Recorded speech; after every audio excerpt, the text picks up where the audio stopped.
Hey, hey, come on in, come on in. Come on in. Come on in. We are finally here. We are finally doing this thing. Come on in. Come on in. All right. All right, all right, all right. Hey, come on in, come on in. All right. How y'all doing this afternoon? We are finally here. We are finally ready. We are finally pumped for this conversation. We've been trying to go live and having issues back to back, but we are finally here. Once again, for those of you that are just chiming in, maybe it's your first time, maybe you've been here more than once, but for those of you that are first timers, you are chiming in to the Renewing of the Mind show and podcast with myself, Krystal Jordan, and we have with us a guest speaker today, Mr. Antoine Thurston. Let me tell you, and he's a doctor too, y'all. Come on, a doctor in theology. He does some great stuff, but today we are here to talk about this amazing book. We are here to talk about and discuss some of the issues that have been battled with, some of the issues that people have battled with for a long time, and that's the mental health issue. That's some things that he discusses in his book, and it kind of segues into understanding some of the issues that people deal with silently when it comes to mental health. So we're going to back up, and we're going to let Mr. Antoine give us a little bit about himself. I think I gave you a little, but we're going to let him introduce himself, and we'll go from there. Definitely. Antoine Thurston. I was born in Tacoma, Washington. All right. Yes, I was actually born a preemie. 2 pounds, just 2 pounds. Yes. And my dad was in the Army at the time, Mm-hmm.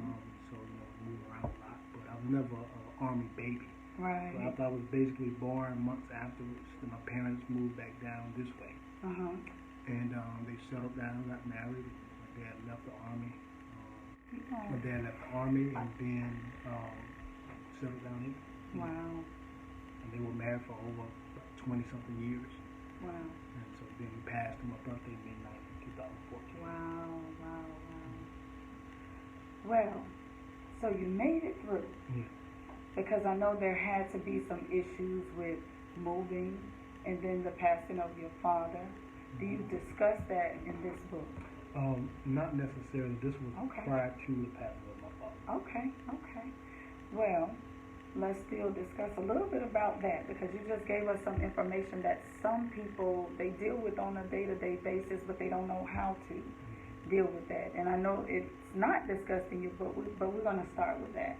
Let's talk about you just growing up, Dad not around. What were some of the things that maybe you kind of missed out on, or you feel like you may have missed out on, but now? Well, my dad was, like I said, my parents were married. We were together. We were a complete family. Right. Almost 25 years. Amazing. My dad passed, I think when I was 25 on my birthday. And so what that did to me was it created an emptiness in the house. Wow. Certain habits he had. I miss those habits. Yes. And honestly, I became an elder that same year. Wow. In the church, an ordained elder. Wisdom. And I literally used to write songs. Wow. Sing. And the moment my dad died, I stopped writing. Wow. I couldn't. It's like I couldn't conjure up a song. I couldn't sing. And sometimes that's what death does. Yes, it does. We can become. The definition of widow is really an empty house. Right. Literally empty. And how you become a widow, the dying or passing of a spouse. And sometimes we haven't lost a spouse, but we lost something we love, and we become a spiritual or emotional widow. Right. We become empty. Uh-huh. And our life becomes empty, or parts of our lives become empty because something has died. Right. And I'm getting back into writing my songs, but it's still that missing him. Yes. The fact that he won't be there for my wedding or my marriage and children or other things that I'm doing in my life, he won't be there. Right. And it has played a toll on the family. My dad, when he died, he didn't have anything financially to leave to the family. Right. So, that's good. and it's about, you want to leave a legacy. Yes. You don't want to leave a burden. Yes. You want to be prepared for your death. That's true. Proverbs 13:22 says, "A good man leaves an inheritance for his children." So we need to think ahead, not just for the moment. Correct. That's good. But my father always told me, Antoine, I want you to be better than me. Come on. I want you to be better than me. He used to say this. He said, "Man, I work all day in the sun and all that." Mm-hmm. And he always mentioned a cousin of mine that works behind the desk and makes twice, 3 times as much as me. Wow. Right. So my dad always implied, be the best you can. That's right. And work smart, not hard. That's it. You can do something. You can do something, but find a better way to do it, or a more efficient way of doing it, right, and get the same results or better. That's right. That's good that you started there, because that was going to be my segue into the book of My Bondage and My Freedom. One of the things I think people fail to identify, even when it comes to this mental health arena, because mind you, we're making sure to identify the mental health that could come from these things, is that when something happens to a creative, especially something like death of a parent or a family member, not only just a parent, then we forget that takes something from us, but it leaves an emptiness in us, which causes our creativity to kind of leave. And so with you saying that you begin to identify that, hold on, my dad said that there were some things that I could do better. You begin to now find that creativity again, because you were like, hold on, my dad is gone, but my dad left me some great nuggets. Your dad left with you some great understanding, some great wisdom, because not only did you say that, and this is some good information for those that are, especially in the African American community, and I think that we don't pay attention that although that someone is passed and we can't get our parents back, or leaders, different people that have made very great points in our life, or been that very key point of who we are, especially a parent, and I can't really speak on that. But when we have people that are so close, just like my cousin leaving, and some of the other people that some of us have dealt with, we don't really address the situation. We kind of hide from it. Yeah. And so when we hide, one of the things I paid attention to what you said is your creativeness. It left kind of in a way, because it was like you used to write these songs and you had this love about and this passion for these songs. But when your father left, that passion kind of left, and now you're actually just getting it back again, because you learned, okay, although dad is gone, I'm able to now do this again. He's still with me in a sense. And I think some people don't find that until they find that moment of release. And would you say at this moment that this book, My Bondage, My Freedom, was like a release for you before getting into the stories that are in here? Honestly, not at the moment, but okay, when the book was being finalized, when it got printed, I saw, and more people kept reaching out to me. People I never spoke with before started reaching out to me. Right. And then there were connections that were made, and I'm reading the book, and I see the power of the book, and the power of a story, and the transparency. Come on. It was a pivot. My God. And it helped me to see that there is so much more in us than what we think. Wow. That is. And then the pain that I went through, I used it to help someone else, or to now can help someone else. Right. I think sometimes we as individuals don't really realize the power that is in the pen. I know that I began to talk a couple of my Renewing of the Mind podcasts ago, a few shows back. I began to talk about how Yonla was saying right, but then there was something about the way that she began to talk about the journaling, and I was keying in on the journaling because there are a plethora of other areas that we can come out and begin to speak, but so many times we begin to close up with the mental health when it comes to battling in the mind, when it comes to different issues around you, when it comes to whatever your issue is. Some people don't know how to get that out. And so from My Bondage and My Freedom, I know you said that you didn't begin to really see it yet, but do you feel like there was a release, maybe a lighter load, maybe something that was kind of like, okay, I got this out of the way? Like, was there a moment where you were like, wow, I can breathe for a second? That's all right. Birthing the book, Mm-hmm. what it did for me was it actually helped realign me. All right. I was pursuing some other things, and I was doing well in those things. Mm-hmm. And me and you had this conversation before. Yes. Come on. I was working in a business, and I was successful when I was ambitious. I was passionate. Mm-hmm. I'm a tenacious individual. Yes. And I worked hard. Right. And the fact that my book did so well in a month, than I did in my business in a year and a half, set something off in me. Wow. Because it bombarded me and bewildered me, because it was like, I'm not even working as hard on my book, and I'm having more success in my book, and which is connected to my purpose. Right. More so than my business, and the business was wonderful. The business changed my mind. The business changed my thoughts and mindset about wealth and finances. Right. But the book was just, it exceeded that Come on. tenfold. And so, it's like the book is pretty much effortlessly, like we said, and it helped me realize, it made me because of that, I had to, like you said, I had to realign. Right. That's good. And when you get to that alignment, it's like a car. If it's not aligned, it's gonna go off track. That's it. When the car's aligned, you can keep that steering wheel there and they keep going straight. But sometimes when we're not in line with God, we keep going to the left, we keep going to the left, we keep going to the left, or keep going to the right. But when we're in alignment with our purpose and what God wants us to do, we'll stay on the right path. That's it. But I do believe the business helped me to birth the book.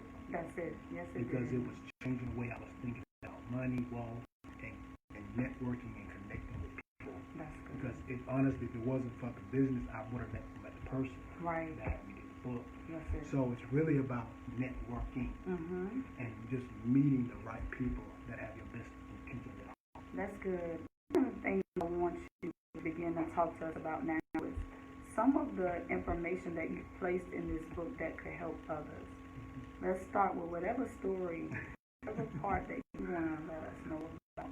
I think the most intriguing part of that book is middle school. Oh, wow. I was in the late middle school. Wow. Definitely when I beat Florida. And I thought I always was giggling goofy. Right. And had a lot of singers in the back, 8th grade. In the back, laughing at the jokes really loud, continuously. And they started right. And one of the young ladies, that monkey, right. a boot.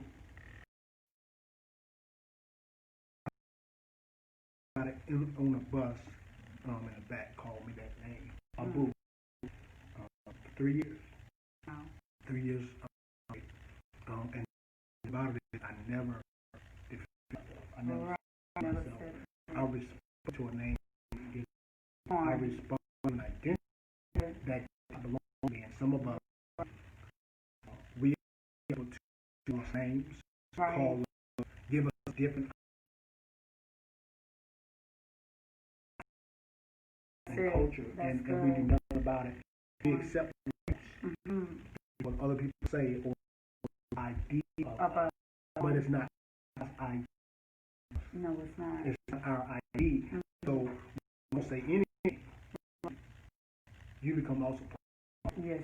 Now I'm accepting something from others that's not true, and so I'm being called out for 3 years. Right. You settle for that. Monkey.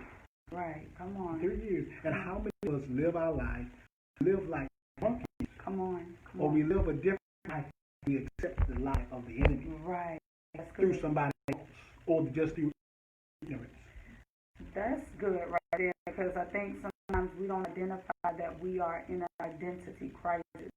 And how do we get in those identity crisis, we begin to acknowledge something that somebody else told us, or what society says of us, and that goes into even dealing with now some of the issues that we're dealing with, which would it would be another podcast. I bring that. We deal with these identity crises because we don't really know our training, and that's because some of us we have yet to teach our children. We have taught them some they miss out on those nuggets until they reach a certain age, or if we have not really begin to kind of continuously repeat it to them, because we have to be repetitive. You know how those songs that some of the kids listen to nowadays, and then they're also on social media, they're repetitive. So in mind is that repetitive show or that repetitive song. It may not be a good song, but it was repetitive because you heard it over and over again. And because you heard that name that you went, you heard the name of Boo, you kind of say nothing, and like you said, with saying anything that allows the enemy access to be able to against upon mental your mindset with me believe that's work. That's not who you are. But you begin to well now hold on. I sat with this because in your writing of this book, I'm just sitting here and busy like, hold on, Boo, I really let them sit here and call me this, making me believe that's what it was without knowledge and hope not. For many of us, we actually accept the lie of the enemy. We accept what people say about us. We accept what their thoughts are, and we are without, hold on, who do I believe I am? Who does my father say that? We don't begin to acknowledge, let alone do we even make sure in the atmosphere of who we are, really know what to call us. And I want to ask you another part. Go ahead. And I'll say it's not in, but I remember there was two bullies in school. One was, I'm not going to say names, but one in particular was picking on me in class, and then when we got on the bus, he started kind of picking on me again, and I said, stop. Right. The other individual pretty much, he wasn't an incessant bully, but he was just annoying. Annoying bully. At the end of the school year, grade year, he went to the bathroom, in the public bathroom. I locked the door, and I said, let's go. Let's go. You want to do all this stuff in front of everybody else? Right. Let's do it in private. Let's fight. Let's go. Right. And scrap. Right. And he said, man, I'm just saying, ain't no big deal. That's sometimes that's what punks do. Right. That's what some do. Some people, they want to see if they can test you. They want to see if they can run over you. And sometimes we let people run over us. Yes. We let people talk about it. We let people pick on us. We let people pick on our children, our mind. We let the devil pick on our mind. Come on, that's a good place.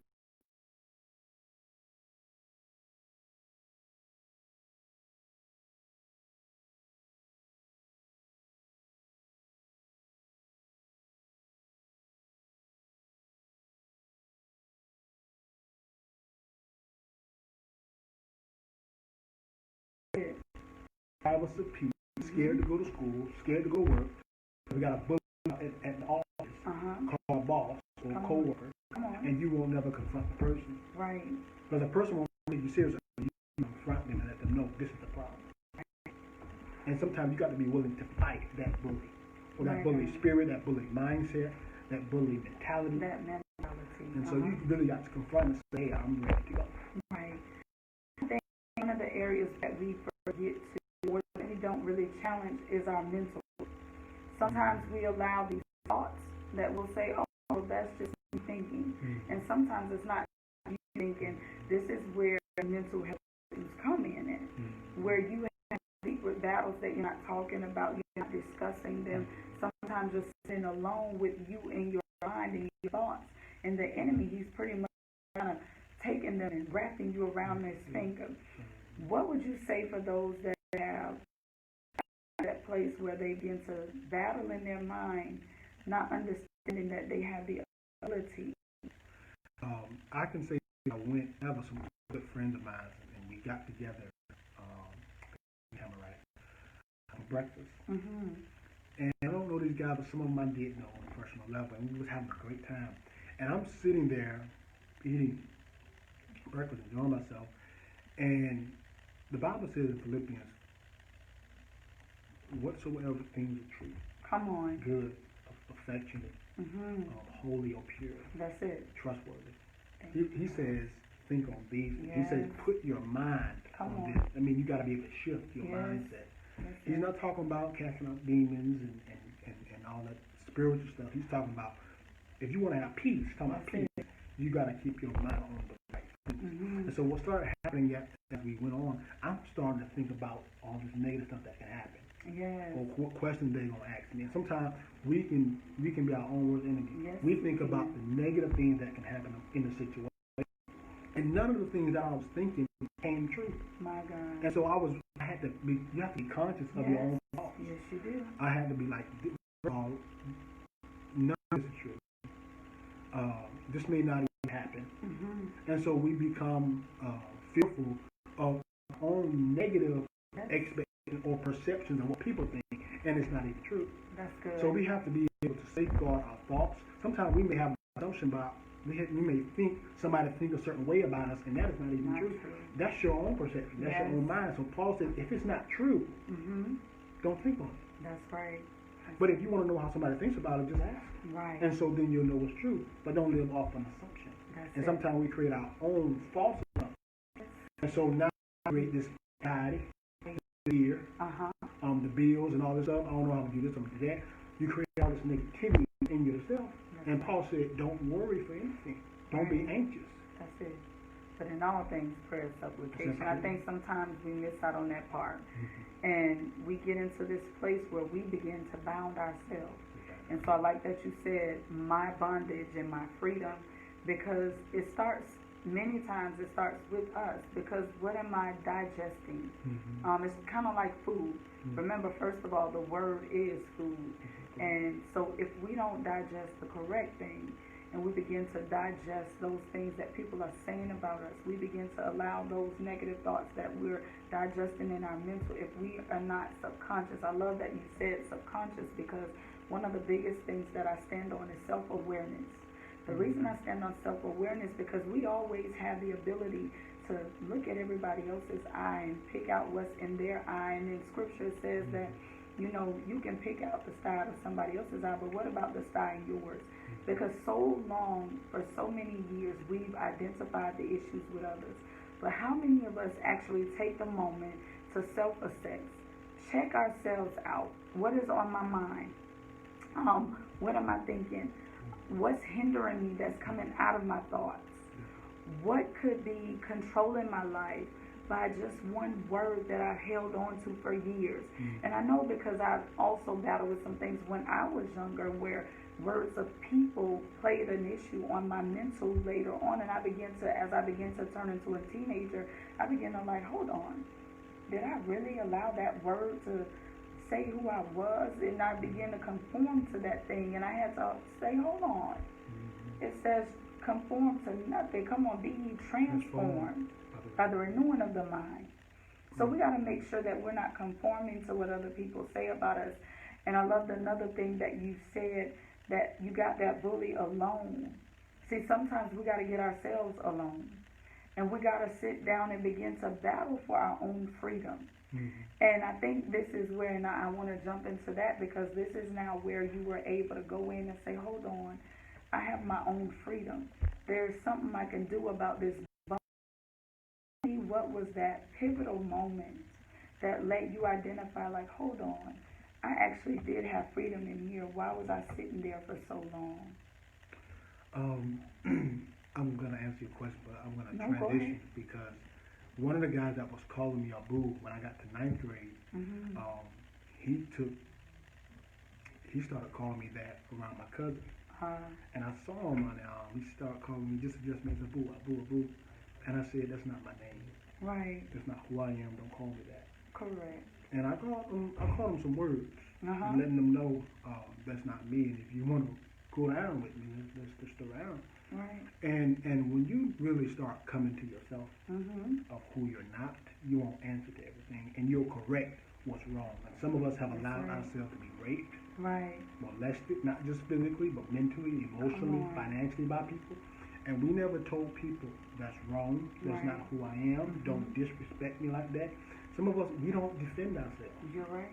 because, one, we don't know our worth, or Right. we don't understand our value. We don't know who we are. Like we said, identity. That's But when true. you start to understand who you are, whose you are, you won't tolerate everything. Come on. And anything. That's good. And once a person really comes to know who they are in God and in Christ, which is where your identity comes from, Right. not from the world, not from other stuff, but from God Himself, Right. you begin to take a stand and say, that's not me, Right. or that's not me anymore. That's it. Because sometimes people are only associated to who you used to be, and they don't want to be Correct. part of who you are and who you're becoming. Correct. And there's something big now that a lot of people are starting to realize, that they're continuously becoming someone. In the midst of that becoming for you, what has it done in your situation, in your life? Now you're taking this step where you just wrote this book. You just had the ability to now share your story with the world. After doing this book, your moment of now becoming, because this is not just a moment where you stop. You're continuously becoming something greater. And it's unfolding right before even your very own eyes, not only for the people that are reading the book, that are watching you. What is this now doing for you as an individual? I can definitely see and say, my cousin and I had a conversation last year and said, Antoine, you're doing what you said you were going to do. You're becoming a different person. You're stretching yourself. That's it. It's good. And sometimes growth, definitely, I would always say growth comes in stages. Always in stages, intervals. And so sometimes God puts us in one stage. It's like a video game. You got to complete this stage first before you go to level 2. Right. And level 3 and level 4, there's no skipping, there's no cheat code. That's You know, right. when I used to play video, we had a cheat code. There's no cheat code for this. Right. There's no shortcut. You gotta go through the stages. And so, when you finish one stage, you go into the beginning of another. And one thing about stages, you gotta learn something. And if you don't learn something, you will never go to the next level. Wow. Some people want to go to second grade, but they ain't ready. They're not ready. Right. They're just not ready. Mentally not ready. Come on. You know, we want God to give us algebra when we struggling with ABCs and 1 + 2 equals, you know, our basic mental mathematical equations. Still drinking milk. Still drinking milk. And so you have to know where you are. And God will not give you more than what you're able to handle. That's it. The Bible says God gave them according to what they were able. And sometimes we're asking God outside of our abilities. That's good. Yes. And so this book is definitely, there was stretching even to do the book. That's good. And now that I've done the book, there's going to be more stretching. Come on. There's going to be more growth, more connections. There are people that I've connected with that I never would have connected with if I had not did the business. So the business played a part, and it helped me to learn how to connect with people. Come on. And so sometimes God definitely has to stretch us and He get does. us out of our comfort zone where we're so comfortable. We want to do the same thing all the time. Be around the same people, but God will get you around some different people. That's right. That's So definitely I am becoming. Is because I noticed the subtitle. It says, "From the mental institution to the pulpit." Can you give us just one idea of what it felt like when you were in that mental institution of your mind, in that bondage? So when you finally stepped into that pulpit, like, okay. I went through in and out of the mental institution for 3 years. Wow. Imperial Point, Henderson, even West Palm. I felt forsaken. My God, I felt betrayed. There were moments, honestly, I read pages out of the Bible. My mind. I was angry at God, bitter with God, angry because He didn't answer my prayers. Yes. I was in and out. I was that man that James says he's unstable. I was unstable in all ways. 1 minute I'm cursing God with my mouth, literally. Next minute I'm asking for forgiveness. Right. And it got to a point where I had to do an evaluation of myself. Come on. And I realized, that the Bible says, fresh water and salt water can't come out of the same pond. And I actually purchased a book called The Fruit of the Spirit, Becoming Who God Wants You to Be. It's in the book, in the spot, The Fruit of the Spirit, bearing the fruit. That's good that you went there, because one of the things I teach a lot on, and that's individually when it comes to ministry as well as when it comes to the renewing of the mind, being that I speak to a lot of individuals on the renewing of the mind, I talk about the fruits. Because one way of identifying yourself and being self-aware of what you're carrying, who you are, whether you're still battling with something, is checking your fruit. Your love, if you really have joy, if you really have peace, if you really went through long suffering, if you're patient with people, if you're kind to people. These things are things that show you, hold on, if I'm not aligned, then I need to check these things. And that's what begins to align you, because now you're able to go in and say, hold on, this isn't lining up with where God is taking me. This doesn't fit over here, so I got to remove that. And the only way you can do that is by going through a purging process. And so what I'm understanding is you were able to go through that process by all different transitions that you thought were not working together for your good. And sometimes it will seem as if it's not working for our good. But all along, God will say He'll cause all things to work together for the good of them who love Him. Why? Because we don't know what it's supposed to look like. We're not the creator. And so the creator already knows what the creation is capable of. And so in the midst of that, yes, there will be some cursing and upsetness with God. This is why I always tell people to be honest, be real with God. And some people look at me like I'm crazy when I say that, but the only way you're going to out of the depression or the mental illness or the battles that are trying to hold you bound is by you being truthful. If you're faking it until you make it, you're not really going to get to the promise. You're actually going to get an imitation promise. You're going to get an imitation promise because you're really not being honest. So all of that purging and processing that needed to happen, it won't allow you to get to destiny because you're really just still faking it. So eventually, once you get to the imitation promise, what's going to happen is there's going to be a breakdown, an upset moment, an interruption, which will cause you to break down, and people will then see the real you. So that moment of transparency where you're thinking it's going to be great, it's actually going to be chaos. So I'm thankful because now you actually got to go through that moment of really understanding I got to be real with some people. I got to let them know what this struggle is really like. I got to go through watching because you got to watch the lives of others as well as allow them to see you in your transparent moment. I know because I'm one of them. And so to be able to see some of the transparent moments of others as well as allow them to see some of your transparent moments, able to say, okay, God, do with me as you must. Let's do this. And so that mental health, that right there helps a lot because a lot of people don't believe that they go through mental issues. And I would ask you, and going forward now, what would you say to the one that feels as if they're battling now? What would you say to them in order for them to receive their freedom? You have to first acknowledge that you're bound. Come on. Jesus came to the Jews, and honestly, they were under Roman oppression. Right. And Jesus Roman 12, I am the light of the world. He that for me when I walk in darkness will have the light of life. And Jesus says, we always quote Jesus, we quote it out of context. Yeah.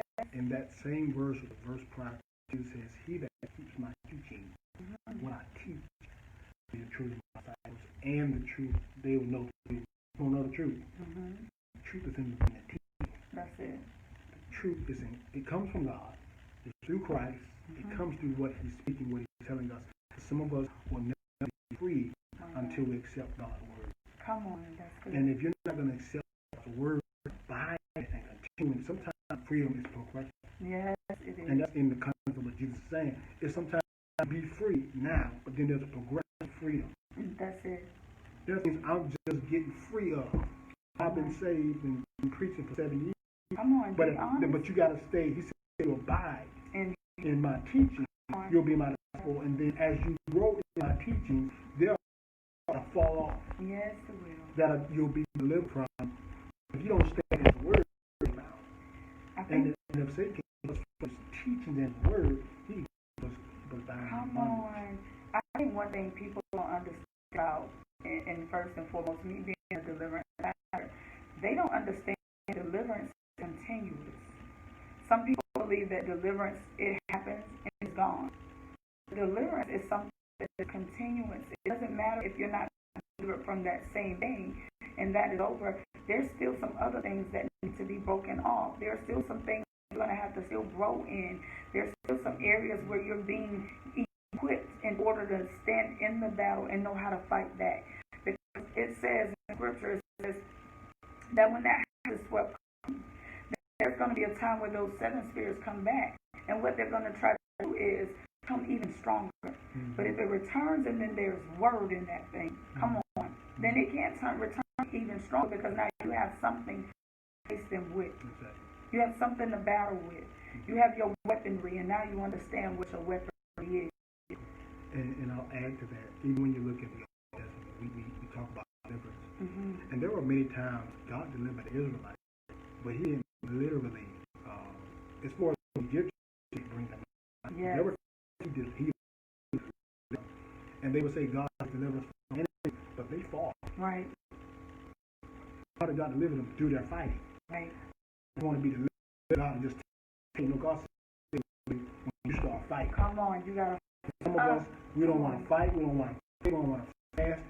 God gonna deliver you, but you gotta get up off your. Come on. Start fasting, praying, and attack the enemy. And some of us, we don't want to assault the enemy.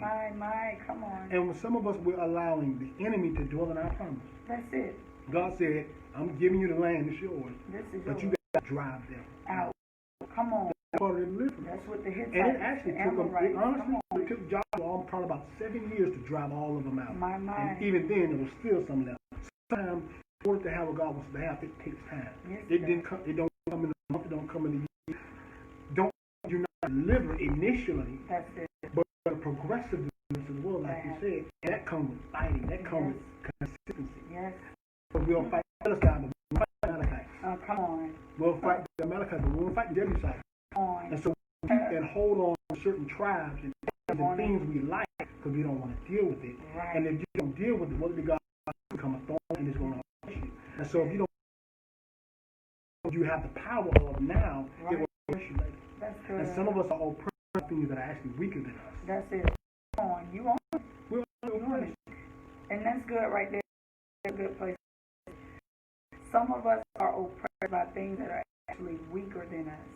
This is why we must know identity. Know who you are. Because when you identify who you are in the spirit, when you identify who you are as an individual, when you identify yourself, when you have an understanding, then you should fight with. And you know how to. You know what you carry. And you know what to back off. You know to run. This is why it's key to stay consistent, because it says also to us, there are some things that will not come out but by fasting and prayer. But some of us praying and fasting is easy for us. We just don't do it. Because we're afraid, or we don't, like you said, we don't want to deal with it at the moment. We'll deal with it later. So we got to make sure that we understand our battles, that we understand how to fight, and that we run from anything, because there it all said to us that there would be greater than Jesus did that we would do. To say that so that we would understand that we are powerful in Christ. That all we have to do is trust.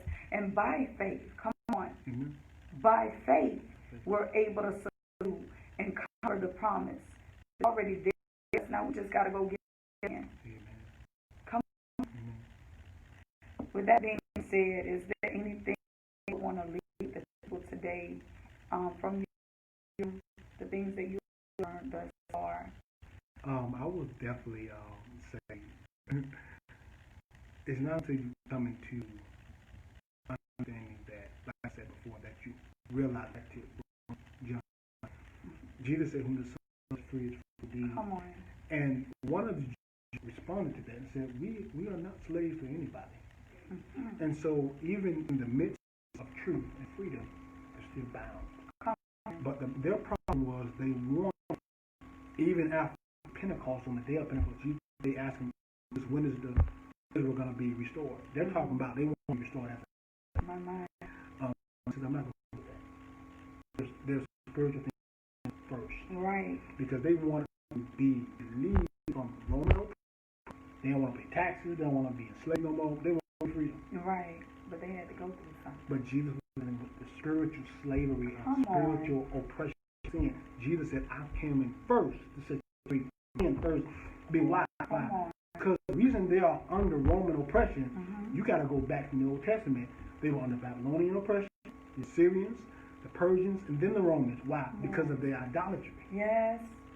All of this was the result of their disobedience. And so some of us want to be free in the natural, but we're not free spiritually. That's good. Freedom, you won't enjoy physical freedom until you really feel spiritual freedom. That's good. And so Jesus is trying to really get them to understand you guys are here because you're spiritually bound. If I can free you spiritually first, you'll never return back to bound. You'll never return back to physical oppression. But some people saw all this physical stuff. We have neglected the very thing first spiritually, and then let everything else follow. Right. And so Jesus said, when you get the Holy Ghost, you're not going to deal with that, what you want. Right. The political side. That's it. Political, but not deal with the spirit man first. And I think it was because God wants to restore the spirit of some of them exiled, because they're exiled from their land. Well, God, we're trying to inheritance of physical. Come on. But God said, I got spiritual inheritance for you. I want to give you first. And if we don't get that, so that's good. If we don't get that spiritual inheritance, how do we expect that we would know what to do with physical inheritance? Right there. We want something, but we don't want something for nothing. We don't want to give away something. We don't want to put in work. We don't want to press. We don't want to pray, to purge. We don't want to cleanse. We don't want to do anything. We want it to be easy for us. And so that's good that you went. One of the things I think that individuals really identify. There is something about our spirit man that needs to be. What does God says he loves? A broken and a contrite heart. Why? Because he can do something with that. He can do something with that. He can do a new thing in that. When your heart is in the area where he has to mend it, now he can go in there and unfold some things, some secrets that he had not known existed. And that's where he does. You need him, because guess who does the healing? And go forward, and we're going to get up out of here and let Mr. Thurston lead. This has been a great conversation. I want you to really go and get this book, My Bondage and My Freedom, because this young man is talking about things that will literally break you out of the institution spiritually. It doesn't mean that you had to be in a mental institution in the natural, and some have, and that's okay. But what he's telling you is there is also a spiritual mental institution that some of us are bound to or are battling with, that we but allow ourselves to get into the right positioning, that we would see our freedom. That means no more bondage, no more chains, no more bondage. I am free. Come on, y'all. You gotta be free. And so the only way you get free is if you really tackle and are ready to fight. I don't understand. You're already built for this. He was born, didn't even know it. His daddy had already gave him the nuggets. His natural daddy, as well as his spiritual daddy, had already equipped him for what God was bringing to pass in him that he had not even seen yet. Amen. So I would say this to each and every one of you, to go ahead and find out about this story. To not only find out about his story, but then tap into the story that God is writing in your life, that you would be free, that you would be no longer bound, and you would shake off the enemy, and and that you would receive your inheritance. I'm talking about the spiritual inheritance as well as the natural inheritance. Tell the enemy he got to lose your stuff. Come on, he got to lose your stuff. With that being said, God bless you all. And we are going to chime out of here.